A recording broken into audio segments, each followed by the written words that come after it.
আহার, বিহার ও আচার।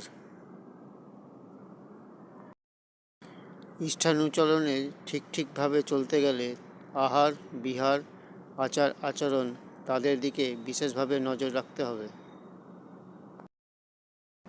এগুলোকে এমনভাবে নিয়ন্ত্রিত করতে হবে যাতে শরীর ও মন সুস্থ থাকে, ভাব ভক্তি পুষ্ট হয়, অযথা বিক্ষেপের সৃষ্টি না হয়। এগুলোকে এমনভাবে নিয়ন্ত্রিত করতে হবে যাতে শরীর ও মন সুস্থ থাকে, ভাব ভক্তি পুষ্ট হয়, অযথা বিক্ষেপের সৃষ্টি না হয়। এগুলোকে বলে সদাচার। শরীর, মানসিক, আধ্যাত্মিক এই তিন ধরনের সদাচার আছে। আধ্যাত্মিক মানে তাকেই যাকে অবলম্বন করে সমুন্নত গতিশীলতা নিরন্তর ও অবাধ হয়। সুনিষ্ট ইষ্ট চলনই মানসিক ও আধ্যাত্মিক সদাচারের অঙ্গীভূত।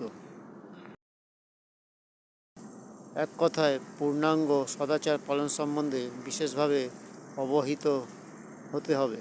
সাধারণ জীবনে এটা অপরিহার্য। এর বার্তায় হলে সাধনায় বিঘ্ন সৃষ্টি হবে।